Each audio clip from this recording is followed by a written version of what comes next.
Hi hello ವೀಕ್ಷಕರೇ, ಎಲ್ಲರೂ ಹೇಗಿದ್ದೀರಾ? ಚೆನ್ನಾಗಿದ್ದೀರಾ ಅಂತ ಭಾವಿಸ್ತಾ ಗೃಹಲಕ್ಷ್ಮಿ ಯೋಜನೆಯ ಮತ್ತೊಂದು ಹೊಸ ಅಪ್ಡೇಟ್ಗೆ ಸ್ವಾಗತ ಸುಸ್ವಾಗತ.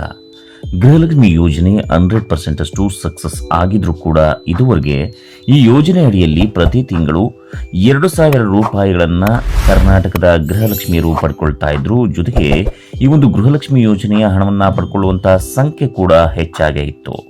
ನಂತರ 80% ಅಷ್ಟು ಮಹಿಳೆಯರಿಗೆ ಮಾತ್ರ ಹಣ ವರ್ಗಾವಣೆ ಆಗ್ತಾ ಇತ್ತು. ಇನ್ನು 28% ಮಹಿಳೆಯರಿಗೆ ಮಾತ್ರ ಹಣ ಸಂದಾಯ ಆಗ್ತಾ ಇರಲಿಲ್ಲ.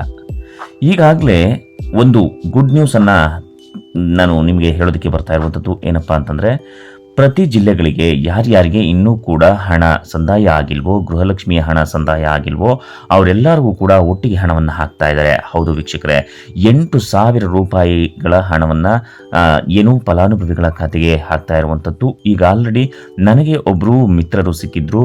ಅವರು ಆಕಸ್ಮಿಕವಾಗಿ ಭೇಟಿಯಾದಾಗ ನಾನು ಅವ್ರನ್ನ ಕೇಳಿದೆ, ಗೃಹಲಕ್ಷ್ಮಿಯ ಹಣ ಬಂದಿದೆಯಾ ಅಂಥೇಳಿ. ಅವರು ಮೆಸೇಜನ್ನು ತೋರಿಸಿ 8,000 ಹಣ ಬಂದಿರುವಂಥದ್ದನ್ನು ನನಗೆ ಮೆಸೇಜನ್ನು ತೋರಿಸಿದ್ರು, ಜೊತೆಗೆ ಹೇಳಿದ್ರು ಕೂಡ.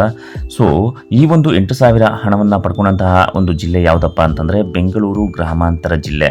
ಈ ಬೆಂಗಳೂರು ಗ್ರಾಮಾಂತರ ಜಿಲ್ಲೆಗೆ 8,000 ಹಣವನ್ನು ಹಾಕಿರುವಂಥದ್ದು. ಯಾರ್ಯಾರಿಗೆ ಹಣ ಬಂದಿರಲಿಲ್ವೋ, ಇನ್ನೂ ಕೂಡ 2ನೇ ಕಂತಿನ ಹಣ, 3ನೇ ಕಂತಿನ ಹಣ, 4ನೇ ಕಂತಿನ ಹಣ, ಜೊತೆಗೆ ಇನ್ನೂ 1ನೇ ಕಂತಿನ ಹಣವನ್ನು ಕೂಡ ಪಡ್ಕೊಂಡಿರಲಿಲ್ವೋ, ಅವ್ರಿಗೆ 8,000 ಹಣವನ್ನು ಫಲಾನುಭವಿಗಳ ಖಾತೆಗೆ ಹಾಕಿದ್ದಾರೆ.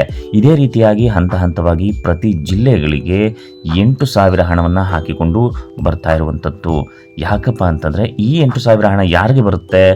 ಯಾರ್ಯಾರು ಇನ್ನೂ ಕೂಡ ಗೃಹಲಕ್ಷ್ಮಿ ಯೋಜನೆ ಹಣವನ್ನು ಪಡ್ಕೊಂಡಿರಲಿಲ್ವೋ, ನಂತರ ರೇಷನ್ ಕಾರ್ಡ್ನ ಅಪ್ಡೇಟ್ ಮಾಡಿದ್ರೋ, ಸೊ ಎಲ್ಲರಿಗೂ ಕೂಡ 8,000 ಹಣ ಸಿಗ್ತಾ ಇರುವಂಥದ್ದು. ಹಾಗಾದರೆ ನೀವು ಎಷ್ಟು ಗೃಹಲಕ್ಷ್ಮಿಯ ಹಣವನ್ನು ಪಡ್ಕೊಂಡಿದ್ದೀರಾ, ಯಾವೊಂದು ಕಂತಿನ ಹಣವನ್ನು ಪಡ್ಕೊಂಡಿದ್ದೀರಾ ಅಥವಾ ಪಡ್ಕೊಂಡಿಲ್ಲ ಅನ್ನೋದನ್ನು ಕಮೆಂಟ್ ಸೆಕ್ಷನಲ್ಲಿ ಕಮೆಂಟ್ ಮಾಡಿ.